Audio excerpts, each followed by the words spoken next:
Life, mental health, rare disease. That's what Never Give Up is all about. This podcast is a companion to my blog, pkujournal.com. I'm Kevin Alexander, and I've been a professional storyteller for over 20 years. I'm also an adult living with the rare disease phenylketonuria, or PKU. Since 2012, I've been traveling the world advocating for PKU, newborn screening, and rare disease awareness. Living with a rare disease can be a heavy burden. So, on this podcast, I share thoughts, reflections, and stories to motivate you on your journey.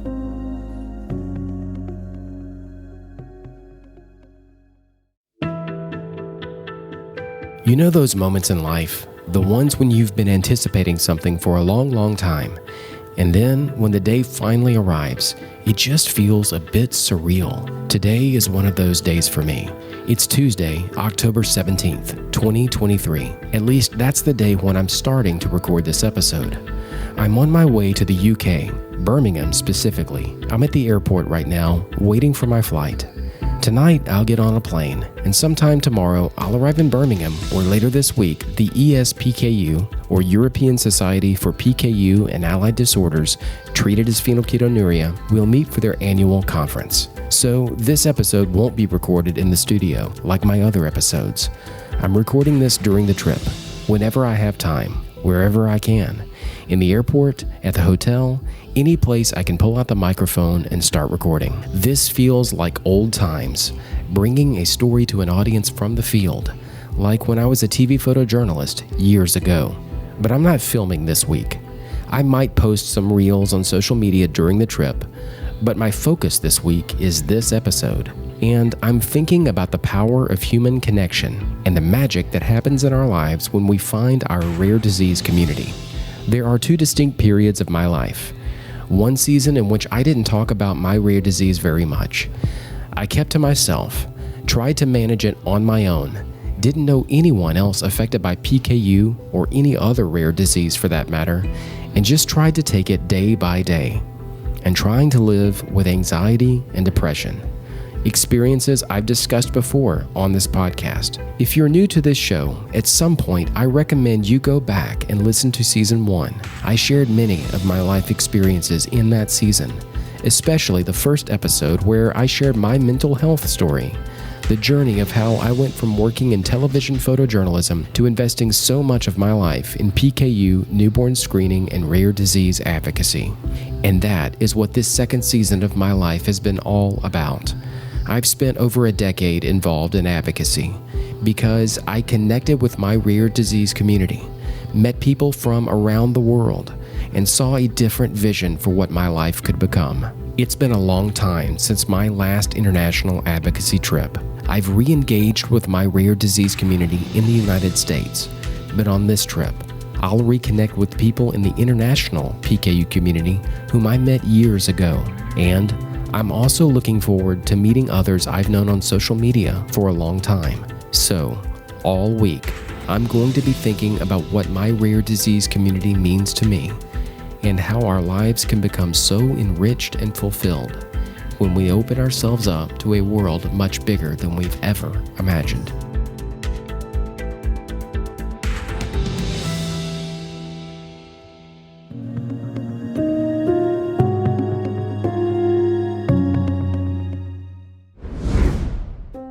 Before we continue with this episode, I need to take a moment and share something with you. This episode is made possible by the support of my friends at Ajinomoto Cambrook. This isn't intended to be a commercial. I just want to be honest with you. I connected with Cambrook at the beginning of my PKU advocacy journey, and the founders, Lynn and David Palella, have become dear friends. You'll hear from them in this episode. While they are the founders of Cambrook, they are first and foremost PKU parents. And Cambrook was named after two children born with PKU, Cameron and Brooke.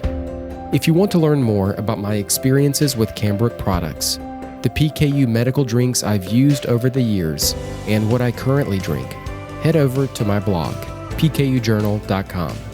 There's a recent article there about those experiences. But for now, back to the story.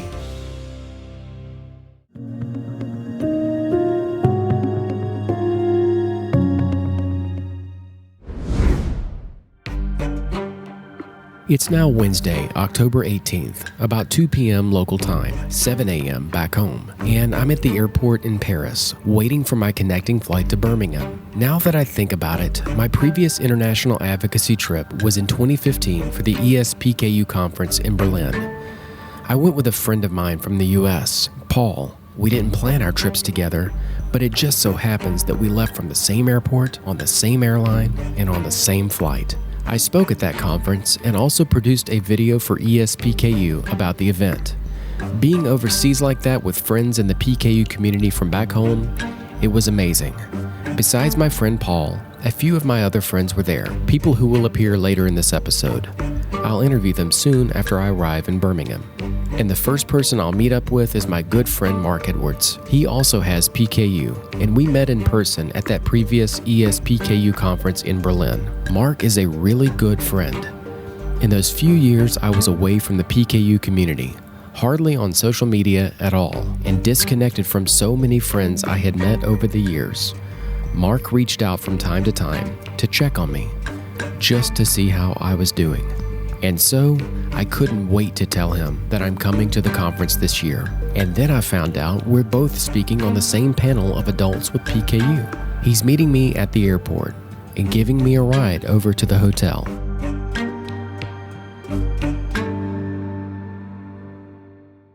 I'm from the west of Wales, right on the coast there. Okay. And do you have any other people with PKU in your area? No, none at all. Not at all? Not at all. So you didn't know anybody else growing up with PKU? No, literally on my own. So how was your trip over today? You said on Facebook that you were driving instead of flying to a conference, which is going to be interesting. Yeah, it's really interesting. It's strange not driving to an airport and flying over to a different country. It's just like driving and like chilling out, and it's just a different experience. Time right. That's right. I know this isn't your first PKU conference. What are you looking forward to from this conference? Just meeting a lot more people again, I think. Because it's always good to meet people with the same condition as you, so you know you're not alone. So coming to a conference like this, how important is that to you, that face-to-face conversation? It's really important. When you're talking to somebody on Facebook, you're just talking to like a screen, you don't actually really connect properly. But when you see somebody face-to-face and discuss things properly, that's when you make a proper connection, I think. You've been able to make some friends here at the previous conferences? Yeah, well, as you know, I'm on Sapratarian Kuvan now, and I've made a load of friends. There's this one person, Hannah. She's been my second dietitian, knows keep an eye on what I'm doing and shouts at me if I go wrong. And you know, one thing special about this year's conference is where it's being held in Birmingham. Yeah. This place, Birmingham, UK, was where the first PKU patient was treated. That's it, yeah, Sheila Jones. Sheila Jones and her mother, Mary, who fought so hard for her. So what does it mean to you to be, that happened here in your country. What does it mean to you to be able to be here in this city where this conference is being held now? I think it's good to be able to bring the conference back to somewhere where it has a history, if that makes sense. Just a couple days ago, we both got invited to speak on this adults panel during the conference. First of all, what do you think are some of the most important issues that we need to kind of talk more about? I think it's more about the mental health side of the diet. I don't think a lot's been done for that. I've not long been diagnosed with SAD, which is a seasonal affective disorder, and I think that is connected to the diet, and obviously my specialist doctor was saying the same. I think a lot more needs to be done on that side, really. I completely agree with Mark about the importance of mental health in our PKU lifestyle. It's something I think both of us will mention when we speak tomorrow on the PKU Adults panel. We'll return to Mark a bit later in this episode once we find some time at the conference to sit down and have a chat. I'm also meeting up with a few friends from the US this week. Lynn Pelella lives in the Boston area and comes to the ESPKU conferences every year. I've known Lynn and her husband David for over 10 years. I'll share more about how we met later in the episode. And one thing I know for certain, when Lynn is around, you're going to have a lot of fun. So Lynn, you arrived the other day. How was your trip? Oh, the trip was awesome, actually. We left on, I don't even remember what day, but it was a smooth trip over. We arrived. It was great to meet up with some of our friends and our colleagues, and we crashed for pretty much the remainder of the day. Yeah. So you come to these conferences, the ESPKU conferences, every year. Every year. Tell me why. And number one, we have a lot of friends here. The ESPKU represents a lot of the families, a lot of meeting people, the PKU community where they are at. Unlike, I won't say unlike, but maybe similar but different than the NPKUA in the US, which has a stronger focus on research and a cure, which is really important. And it's no different with this organization. There is research and a cure. However, there's more of an emphasis on where people are at now and meeting them where they are. And that means a lot to me. And we've come to know so many people, you know, in this community, in the European community. And in fact, we've even had families over. I had one girl from Turkey stay with us 2 summers in a row. So, I mean, it's just a really lovely community. And my kids have gotten to know them. What are you looking forward to this year? This year, well, it's obviously for me a reunion of friends. So I'm very much entrenched in the families, even though I'm here with Cambrook, and this is very Cambrook related for us. I'm still a mom, and I'm a mom first, and I'm also a patient advocate. And the advocacy here is just enormous. It's really good. And every year, you know, there's more advances in research, and I'm interested in learning more about that.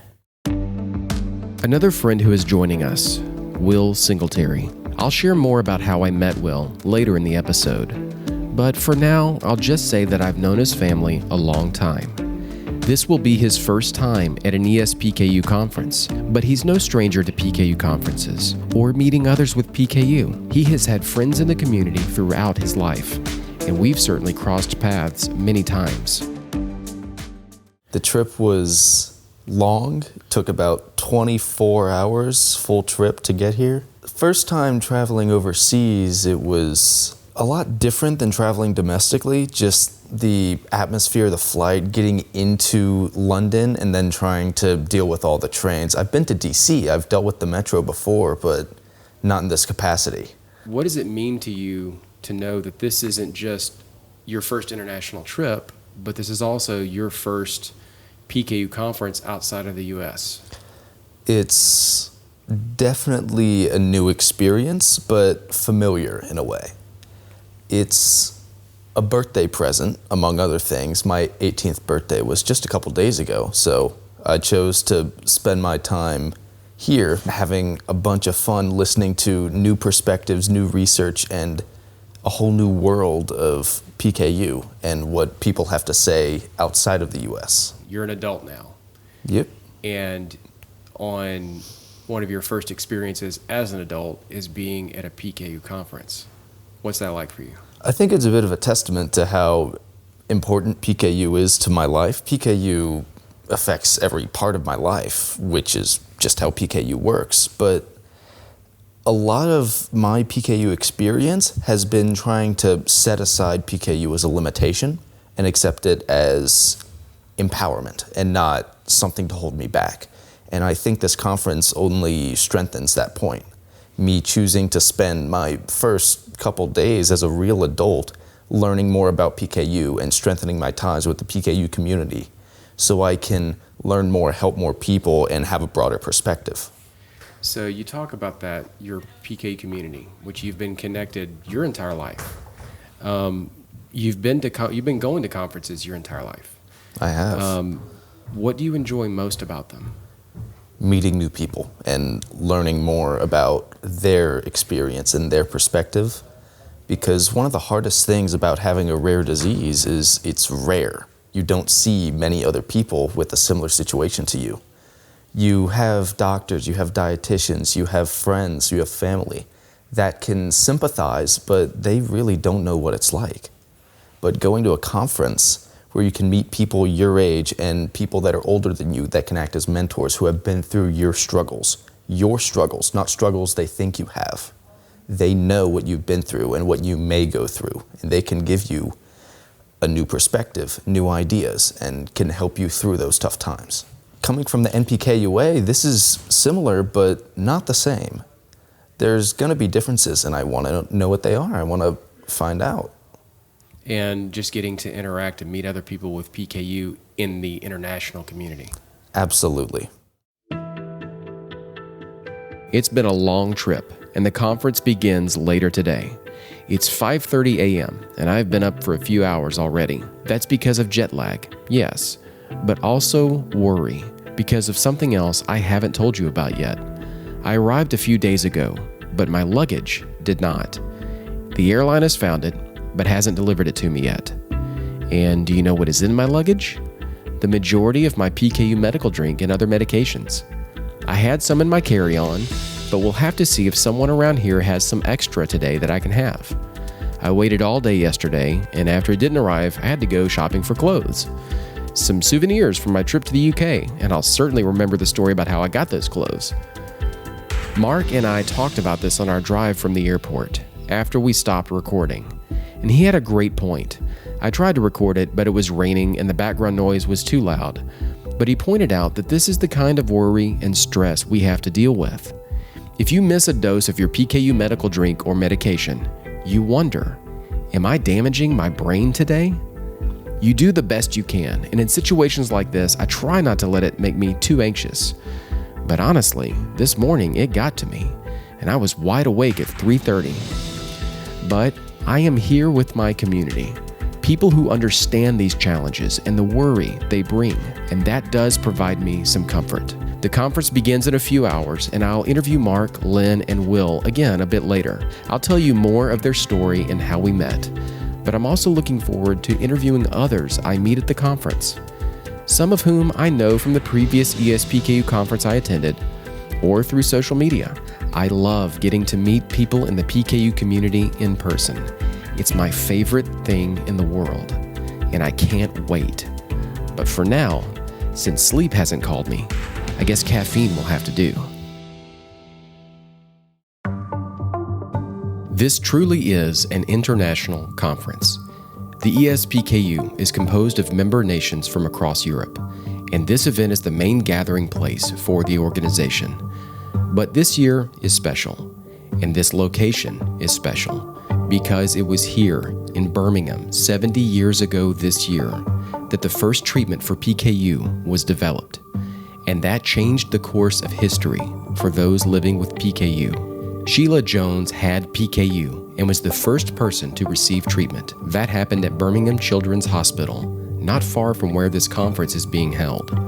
It's because of the tenacity of her mother, Mary, that Sheila was treated by Dr. Horst Bickel, who developed the foundation of our treatment, a diet low in the amino acid phenylalanine. I say frequently that newborn screening saved my life, but without treatment for PKU, I wouldn't have the same life.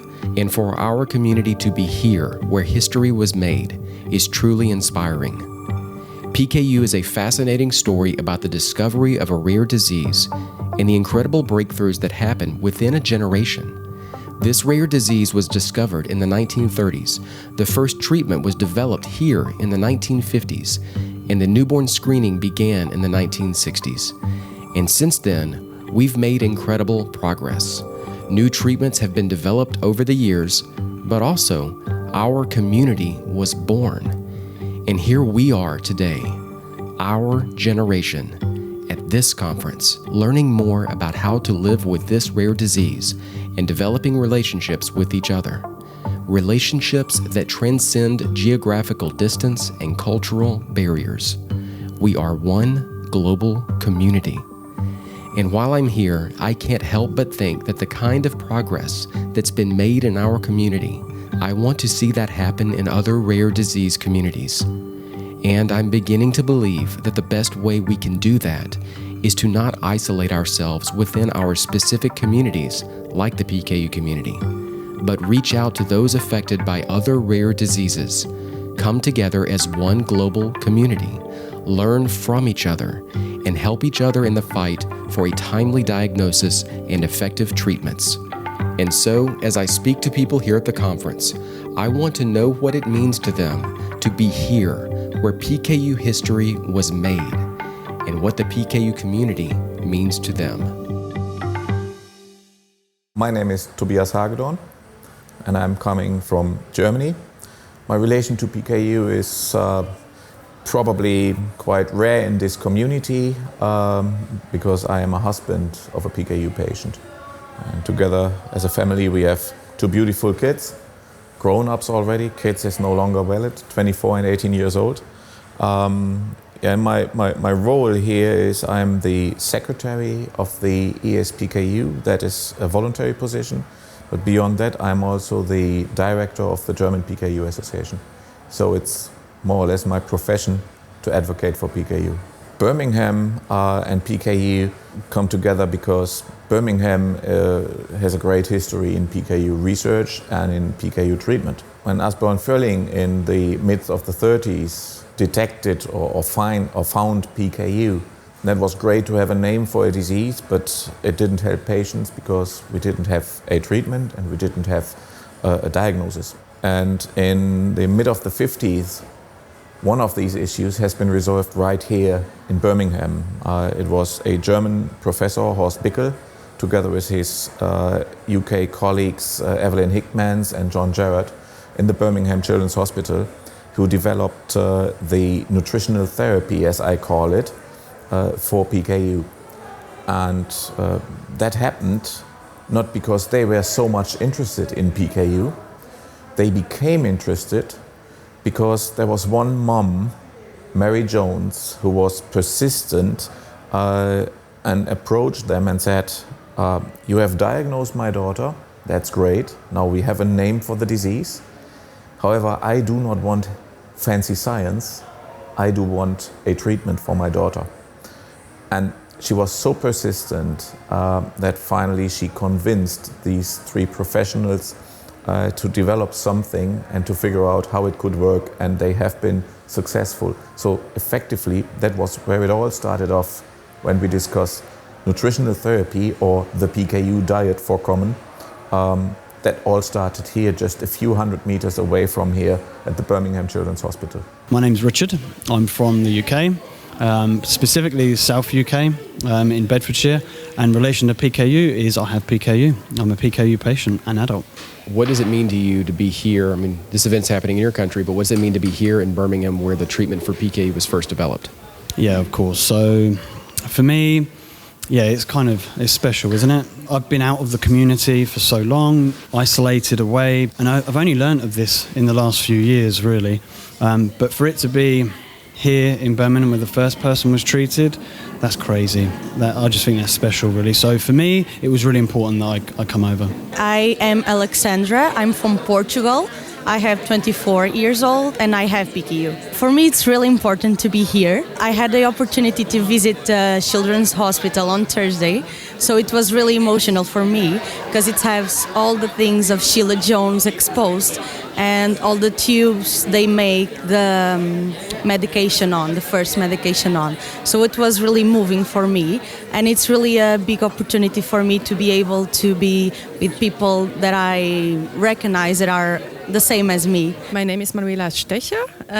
I'm from Germany, and my relation to PKU is for myself have PKU. It means so much for me because here's the start of the PKU diet, and I'm so happy to have this diet as I'm the first person in Germany who was detected after introduction of newborn screening, and so I'm very happy to be here.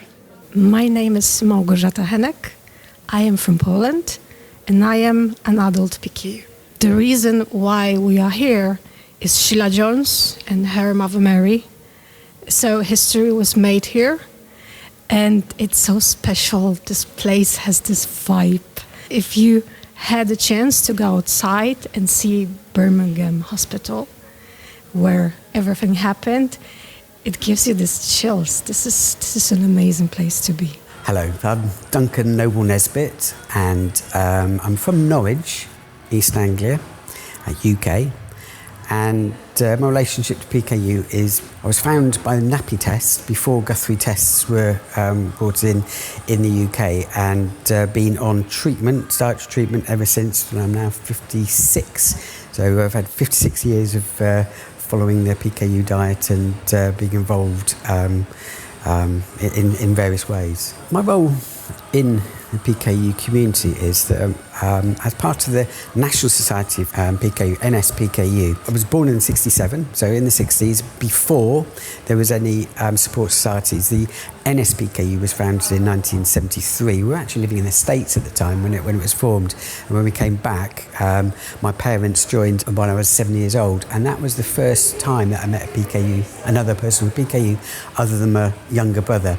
So we got quite involved as a family and have been involved pretty much all the way through since 74 onwards. So and I joined the committee initially in 1987, I think it was, and was on for about 10, 12 years, came off for a while, and since I've been back on the council management, been very involved in the European Society as a European rep, and that has led to the we've hosted the European Conference before, but it's led to the European Conference being in Birmingham this year. When you come to an event like this, you have roles that are official duties with your roles with NSPKU and ESPKU. But first and foremost, you are someone living with PKU.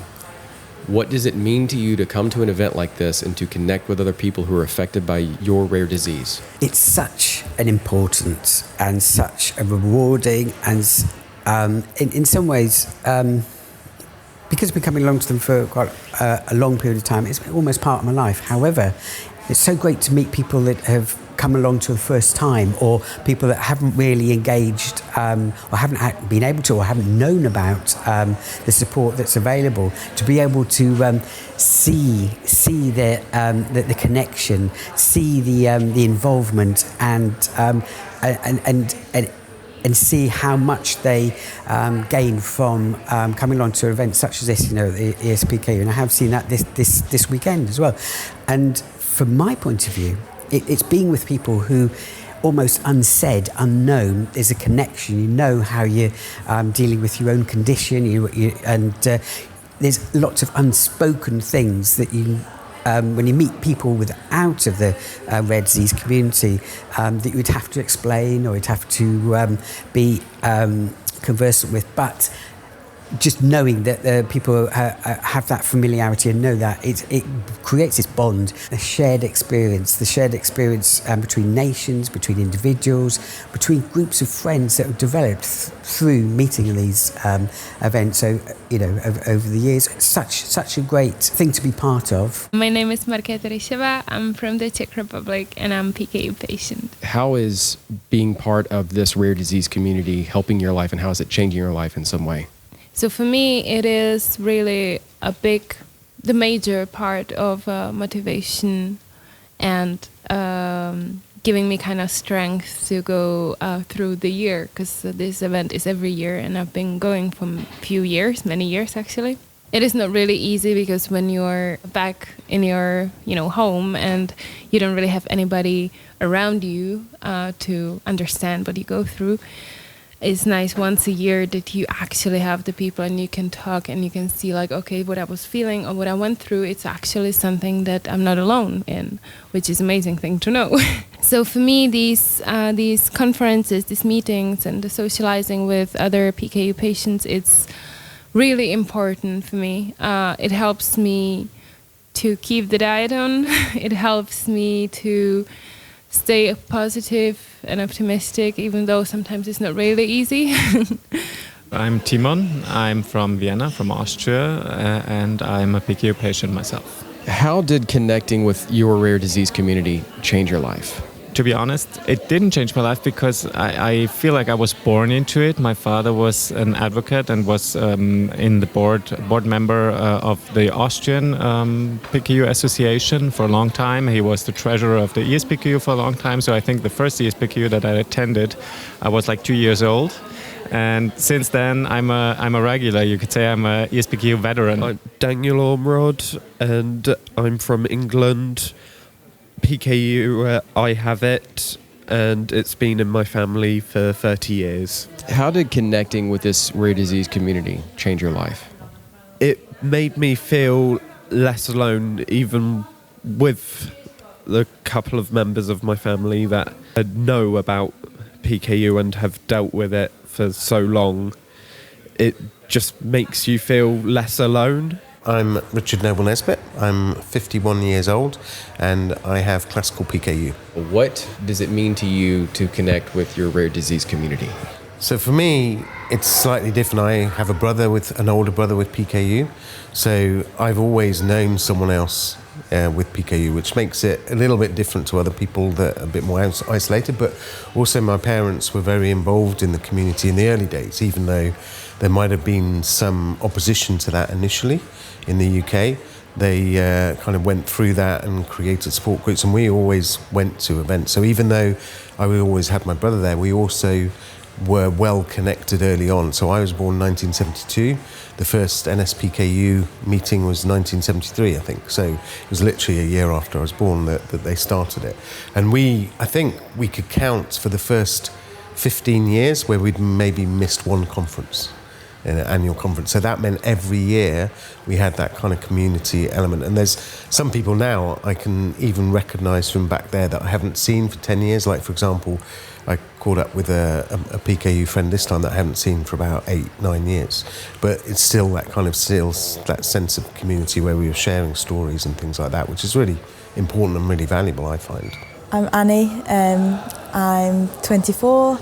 I'm from England, near Leeds, and I'm a PKU patient. So I think the PKU community is amazing. As somebody said, it is a form of treatment, which I couldn't agree more with. And yeah, I was sat in one of the talks on one of the first days, and I saw this person walk past, and I thought, I know you. And I was like, how do I know you? And recently I went to Texas to volunteer at Camp Fever, and he was actually one of the campers there that I spent quite a lot of time with, and he'd flown over for this ESPKU conference, which I had no idea, and I saw him, and it was being able to reconnect with him, because when I went over there I felt everyone welcomed me and I felt part of the PKU community, even though I was many miles away from home. And the fact that then he came here with his family and other people have travelled so far, it was nice to sort of repay that and have the same sort of connection with each other as well. It was very special, and it was nice that we could sort of reconnect and talk to even people like the Cambrook staff and everyone from America and share the same experiences as well.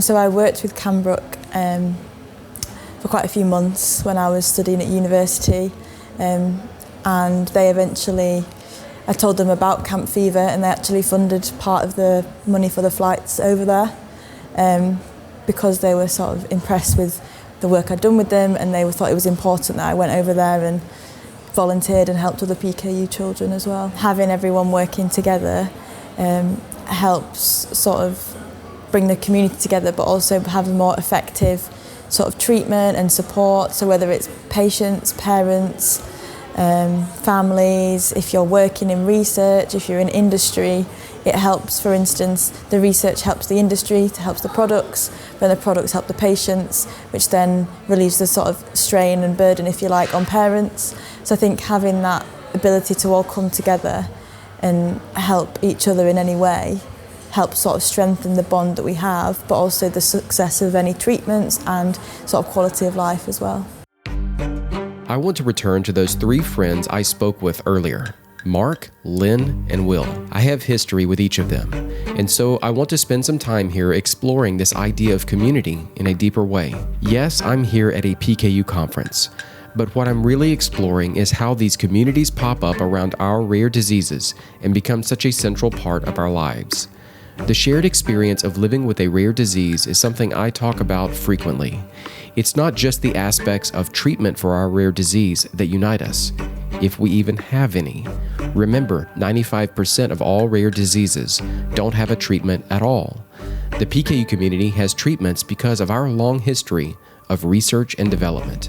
But there is so much about living with a rare disease that isn't directly related to our diagnosis, whether that occurs at birth or later on, or our treatments, if we even have any. What I focus on constantly is the social isolation that comes with having a rare disease, because that is what I've experienced, and I've spoken with so many who feel the same way.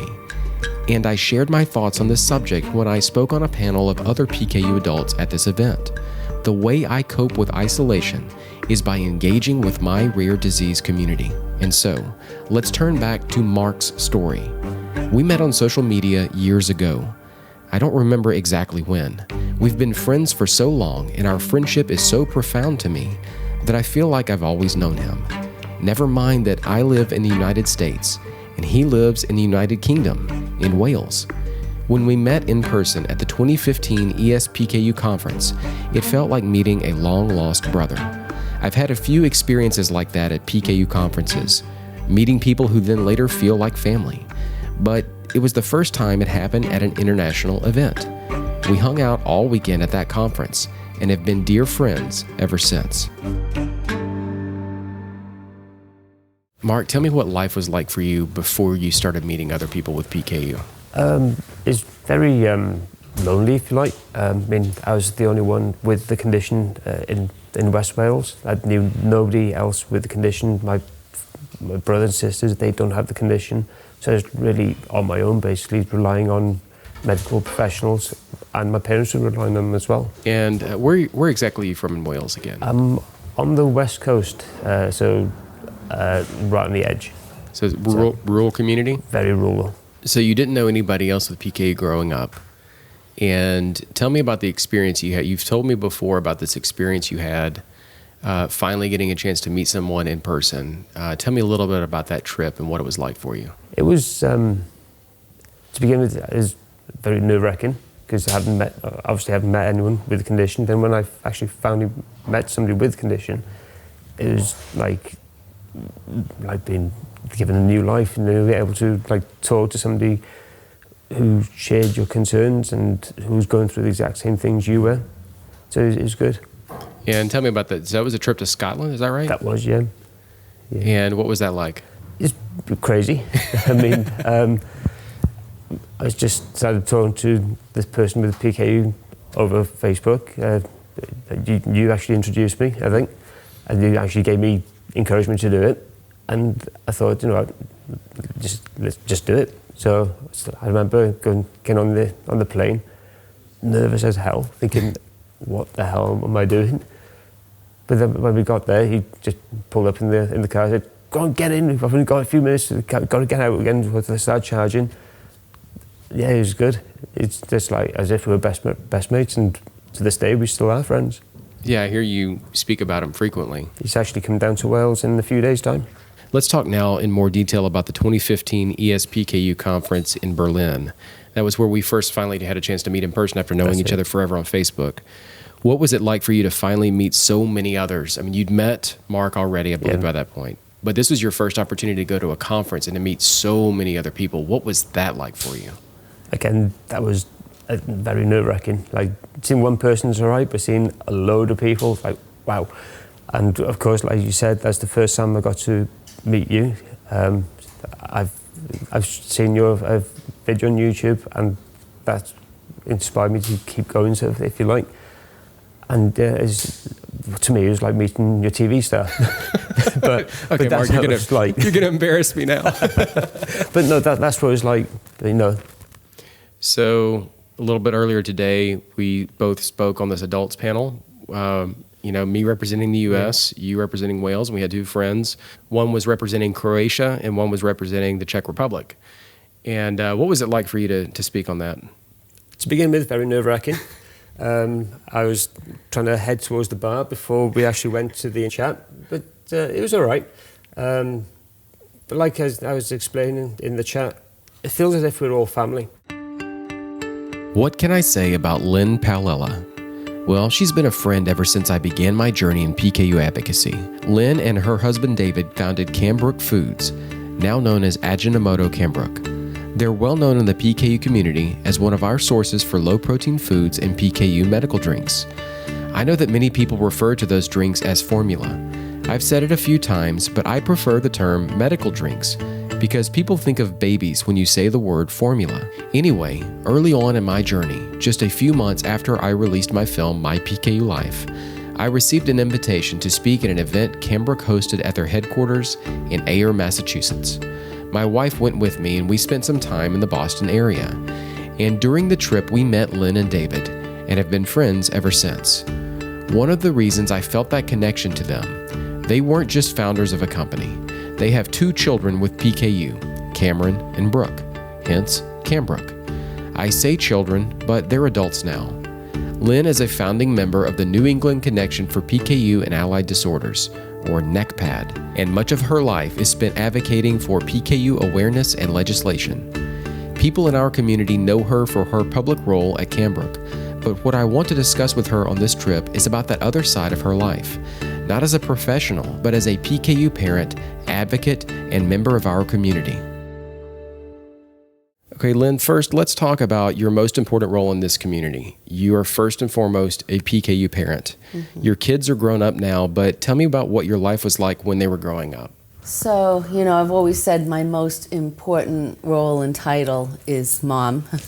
And when Cameron was born, there's a 5-year difference between Cameron and Brooke. They were preceded by their older brother, Bryce. But life was difficult.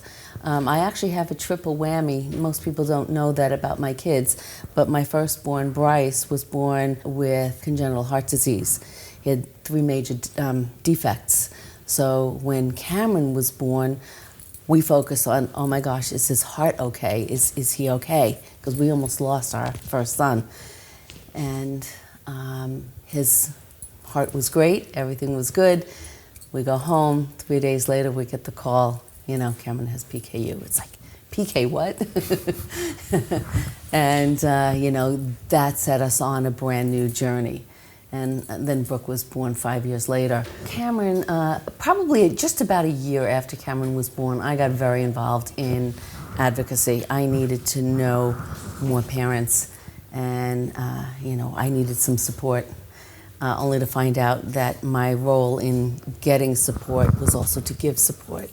And a group of parents got together, and we formed the New England Connection for PKU and Allied Disorders. And this is actually my 30th anniversary year today, but that was my second most important role, and it still is today, and that is of advocacy. And, what does advocacy mean? It's being support for other families, it's legislative, it's learning to cook and teach to cook, and, education. There's a lot involved in advocacy, but that is what drives me. I visited a NECPAD event in the fall of 2022, and one thing was very, very clear to me, that NECPAD takes the idea of community very seriously. How has NECPAD always tried to build community? Well, one of the things that we do is we do fundraising, and we also apply for an annual grant, of which we get every single year. And the monies that we bring in is what allows us to pay for this event for everybody. So the Apple Fest event is, it's free to everyone who comes. It's apple picking, it's hedge maze. In fact, the hedge maze, it's the largest hedge maze in the country, in the US, is right at Honeypot Hill Farm, Apple Orchards. But we bring in around 250 people, family members from around New England. And it's just become a real annual favorite. Everybody knows about it. What does that mean to you as someone who's part of our community? What has it meant to you all these years to know that you have people in your life that are dealing with the same rare disease that you're personally dealing with every day as well? Yeah, I mean, it's about community. It's about bringing everybody together. It's about sharing, stories, and, and with those stories there are joys and there are hardships, and just sharing and supporting each other. And that annual Apple Fest event, I mean, it brings everybody together, but because we're together, we talk, and then we get together, for dinner, or, several of us will get together throughout the year and, cook together. My kids have grown up with kids from NECPAD, and today, I mean, they're older, they're young adults, and they don't need mom anymore to create these play dates. I mean, they seek each other out. They go to concerts, they go out to dinner. But bringing everybody together for Applefest is just a reminder that we're all there for each other. When I say the words PKU community, what does that mean to you? It's family. It's family. It's, it's funny because here we are now at ESPKU, but there's so many places in the world that I can go, and I know that I can meet up with a family because of this connection. It's been a real journey for us, and of course nobody wishes PKU on their children, but the fact that we are here, it's just an amazing support. It's amazing to me to think that rare disease can bring so many people together from all walks of life. Lynn has become an advocate for mental health awareness in the PKU community, and I have to share a brief story here. I've mentioned before in Season 1 that there was a mental health presentation at a conference a few years ago that changed my life. It was actually early in the day the conference kicked off, and it was a session hosted by Cambrook. Dr. Kendra Bjorker, a pediatric neuropsychologist and friend of Lynn's, spoke at this session about PKU and mental health. I won't recount everything that happened during the session. As I said, I share that story in Season 1, Episode 1, Regaining Hope, My Journey to Rare Disease Advocacy. But I will share what happened afterwards, something I haven't shared before. In the middle of the presentation, I had a panic attack. When you live with depression and anxiety, sometimes you get skilled at hiding how you're really feeling, putting on a mask, and not letting the world know what's really going on with you. I had my mask on during the presentation, as much as possible, but when it was over, I decided to let my guard down, just a little. I walked up to Lynn and told her a brief version of my mental health story. Sometimes in life, you just need some encouraging words. Other times, you need a hug. Lynn gave me both. And then she introduced me to Dr. Bjorker, and I told her my story as well. I told both of them how I really felt. The session had changed my life. I knew in that moment that whatever came next for me in advocacy would be centered around mental health. Shortly after that trip, I created my blog, and that gave birth to this podcast. Everything I'm doing right now in advocacy, my exploration of life, mental health, and rare disease, I owe it to that session. I owe it to Dr. Bjorker, Lynn, and the people at Cambrook. I told you earlier that they made this episode possible, and the truth is they weren't just instrumental in me bringing this episode to you, but my entire podcast.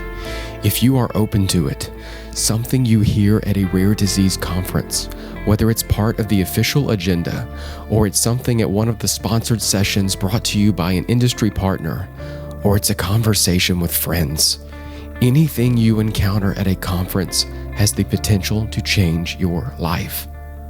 And the people you meet can be part of your life forever. Like Lynn.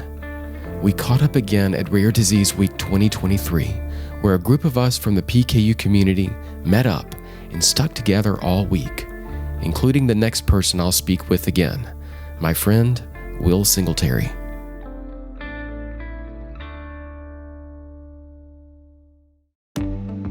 Living with PKU means going to a geneticist for treatment. And for me, growing up, that meant driving 5 hours down to New Orleans. My clinic is at Tulane Medical Center, and so when I was a kid, we made a lot of trips to New Orleans. But when I got older, the clinic offered appointments somewhere a bit closer to me. Now it's only a 3-hour drive. And one day, years ago, I was sitting in the waiting room at the clinic when I started a conversation with someone. I learned that her son had PKU, and I met Will Singletary. He was 5 years old at the time, and he was the first person I ever met with PKU. A little while later, I interviewed him and his mother for my short film, My PKU Life. I've since taken Will's story with me across the world, and we've been friends ever since. He's not 5 anymore. He just turned 18, and I've watched him grow up into someone comfortable with sharing his PKU story and engaging in rare disease advocacy. So when I found out that Will was coming to the ESPKU conference this year, I knew I wanted to chat with him. Because even though we both have PKU, we grew up in two eras of treatment. I was told when I was younger that I might be able to go off the PKU low-protein treatment as an adult.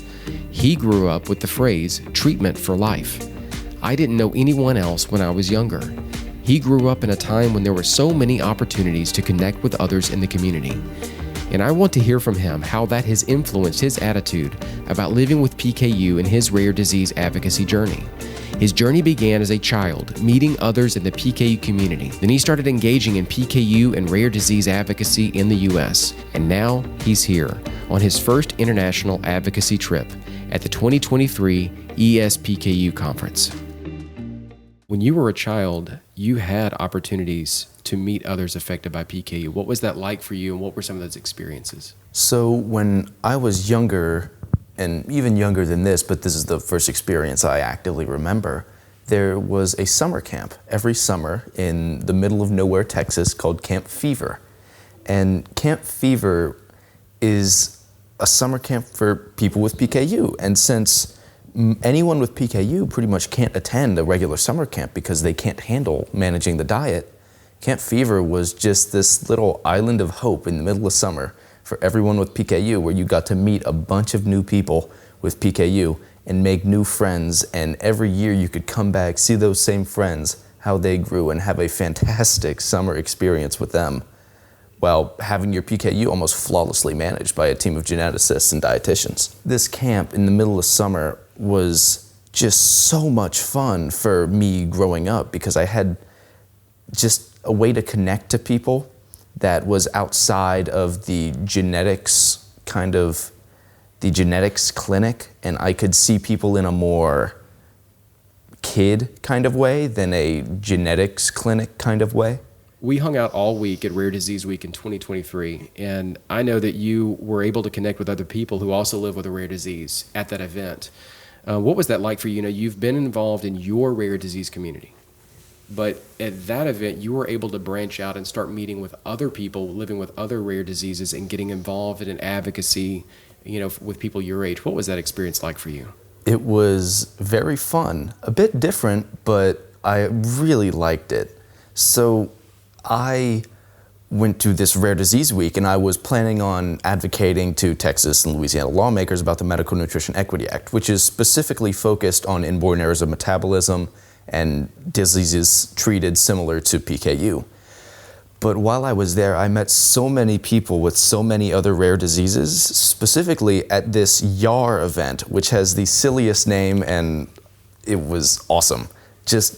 It was a meetup. It was about an hour long, and I met like 20 different people with completely different diseases than me, but we all had a very similar experience, which was kind of odd.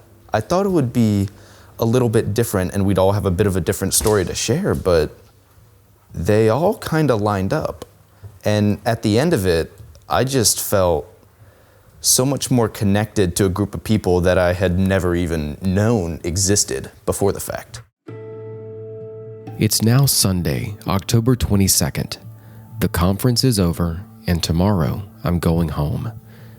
This trip has been exactly what I needed. I've shared before on this podcast that for a few years, I had lost my passion for advocacy. I was isolated from my rare disease community, and I've spent the last few years trying to rediscover what my PKU community means to me. I've been able to do that with my community back home in the United States, but this trip allowed me to reconnect to what I felt so long ago. I had experiences with global PKU advocacy early in my journey, and this trip reminded me that across the world, the PKU community is one community. No matter where we live, there is an instant bond that forms when we gather together. I don't know what it's like to live with a rare disease besides PKU, but I do know what it means to have a rare disease community. It means I'm not alone. And that felt especially true when I spoke on a panel of PKU adults at this conference. Between the four of us, we represented the Czech Republic, Croatia, the United States, and the United Kingdom. And we've known each other since the conference in Berlin in 2015. And it was amazing for me to hear other adults with PKU share ideas that resonated deeply with me. And it reminded me that PKU has no borders. I'm thankful that I was able to attend this year's conference and meet more people in this amazing community face to face. Nothing replaces in-person conversations. It's how we cope with this unique, rare disease life. I say it frequently on this show, but I think we all recognize that the rare disease life can weigh you down at times. That's why I'm on this journey now of exploring this intersection of mental health and the rare disease life. And before I go home, I'd like to hear from others who are willing to share about how they cope with living with PKU. My name is Sevde. I'm from Turkey. I have a classical PKU. Sometimes it can be a burden, but I always try to look positive in life because, I only have one life. And I cannot be sorry all the time to have a rare disease. Okay, yeah, I have a rare disease, but I have to adapt to it because I only have one chance and I need to live my life fully to the edge. I'm Inge. I'm from the Netherlands and I have PKU by myself. My boyfriend has a very nice description of it. He says, make it your lifestyle, make it your own, and let's live your life, but fit PKU in it and not the other way around. Not look at PKU and build your life around it. My name is Sarah Noble-Nesbitt and I'm here because my husband, Duncan Noble-Nesbitt, has PKU. I think as a partner of somebody with PKU, you need to be there, I think, just to have that support and give them some bedrock and something to go back to. I certainly would never try and dictate to somebody how they should do their treatment or, have a go at them for not doing their diet properly and things like that, but just be there to be supportive and to listen. Because I think sometimes people do have genuine reasons why, and having been I've been married to Duncan now for about 20 years. And I do think that, and for that time, he's mainly been maintaining his diet for that 20 years. And it's a really, really major ask, I think, of anybody with PKU to maintain your treatment for life. It's easy for the clinicians to say it and say it as best practice, but the actual lived experience of it, I think, can be really challenging. And I think just being there as a support and letting them know that you're there for them, but at the same time not trying to take over what they're doing or dictate how it should be, but just be there for them. Hello, my name is Dalibor. I'm from Croatia and I've got PKU. Whenever I do sports, it's 1 hour for me where I relax my brain, don't think about anything else, just myself. And it helps me stay motivated, stay disciplined, not only in that aspect of my life, but also my PKU aspect, because the discipline that you develop, you can replicate on your diet as well. My name is Alice Barsottini. I'm originally from Italy, but I live in London. And I have PKU. One important thing, I'm open about it. When I first met a new person in my life, that definitely I'm talking about a person that is gonna be there, so a new friendship or a new partner, I put this always in the first line because it's something which is very impacting on me and on the life of the people that live with me. So I make this clear and I don't feel ashamed of it. I'm Sofia, I'm coming from North Macedonia, and I have a child that will be nearly 7 in December with a PKU. In our country, we don't have the metabolic screening yet as a mandatory test. So my son also was late discovered at 20 months. And also the health system and the doctors are not so interested in cooperation and helping with all the problems that we cope with. I have some hard days, I have some hard moments when I want to scream and cry, but, I don't have time for that.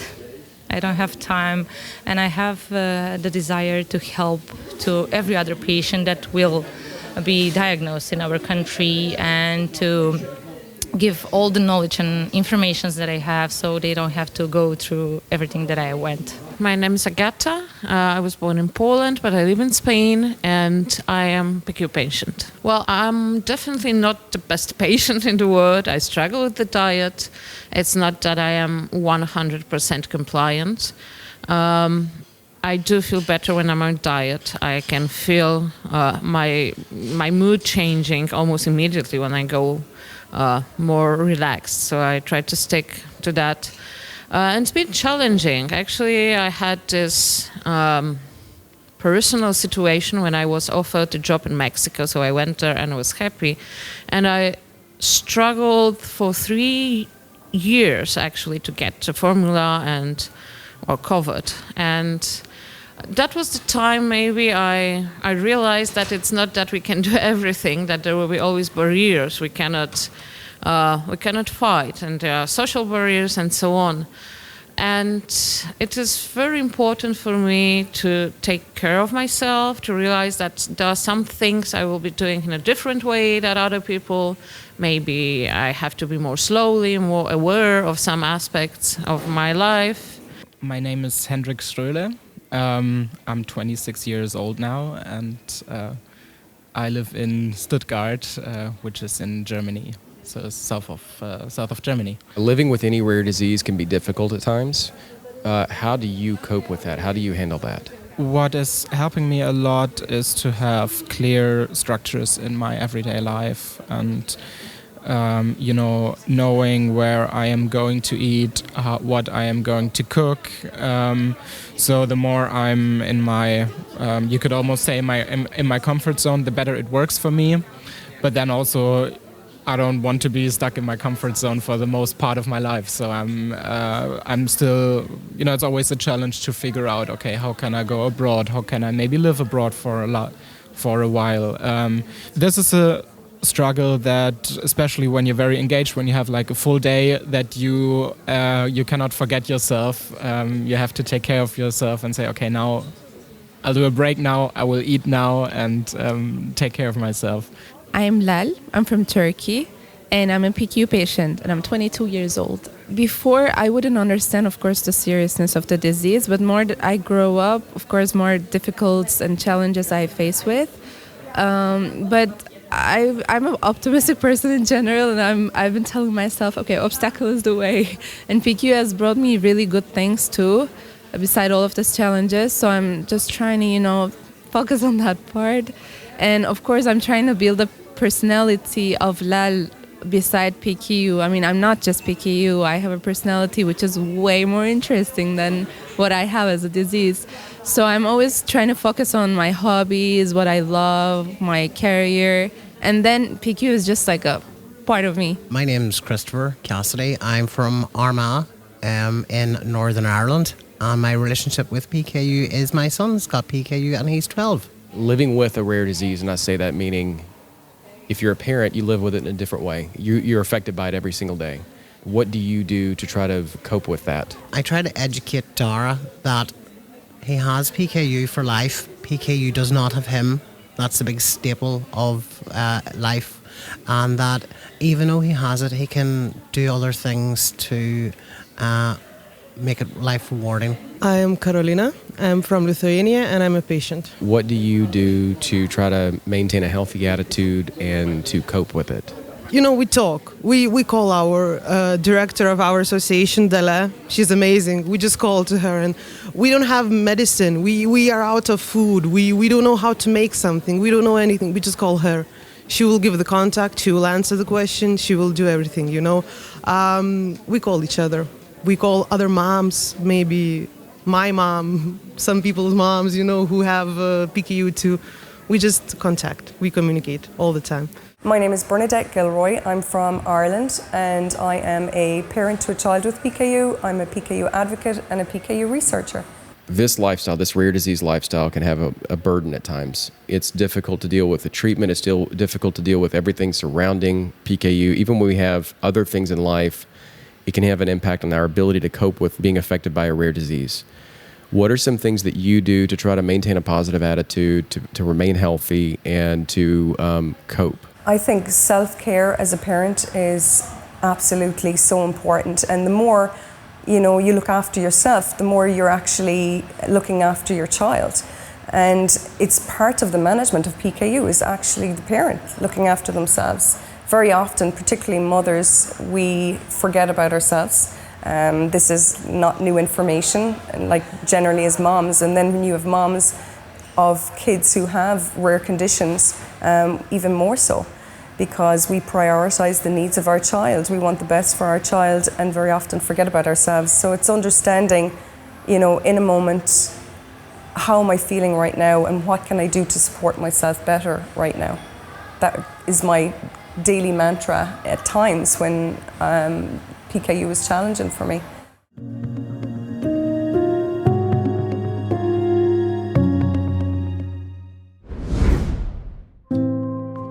Thanks so much for going with me on this journey.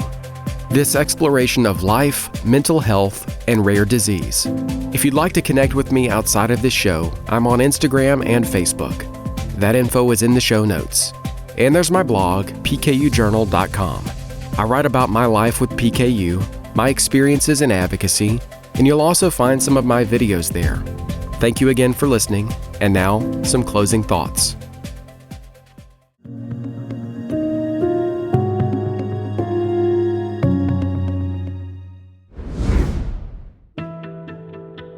Meeting others affected by your rare disease can change your life. In fact, there's a friend I've met in the rare disease community over this last year. Her name is Effie Parks, and she's the host of the podcast Once Upon a Gene. And I've heard her say something that is so true, and I shared it while I was here. Community is a form of treatment. There are biological treatments that address the physical realities of living with a rare disease, but the psychological aspects of living with PKU or any rare disease cannot be ignored. This rare disease life affects your mental health, and community is a form of treatment that addresses this reality. But when we connect with our rare disease community, something magical happens. We can meet each other and immediately understand one another, despite our culture, language barriers, or any other artificial dividing line. We connect with each other on a human level in a way that transcends barriers. We connect in a deep way because we see life in a way that others don't. We experience hardship, heartache, but every day we get up and keep going because we have no other choice. We're either fighting for our own survival or we're fighting to make life better for someone we love. And we have a choice. Do I do this on my own? Do I try to live this rare disease life with no help, no support, and just try to get by? I lived that way in the past, long before I was connected with my rare disease community and involved in advocacy. But the PKU community opened my heart and mind to see things differently. They allowed me to see that I don't have to go it alone. There are people all across the world who face similar struggles every day and don't give up. And their power comes from their connection to one another. Because together, we are not rare. We are people across the world, united in our rare disease experience and in our need for hope. That is what this community means to me. That is what can develop from conferences like this. It's something to hold on to when your rare disease or just life itself weighs you down. Meaningful, lifelong relationships. When you leave a conference like this and you go back home, and for the first time in days, you are alone with your thoughts, able to think, remember, and process everything you've just experienced. The deep conversations about life, the side-splitting laughter, the feeling that you are not alone in this fight. You think to yourself, I can't wait to see them again. But as I said on this podcast recently, that doesn't mean you have to say goodbye, because our community is tight-knit. We talk often, we encourage each other, and we know that this fight will last the rest of our lives. But it's the power of human connection, the deep, meaningful, and authentic relationships we discover when we find our rare disease community. That keeps us in the fight, and that drives us to never, never, never give up.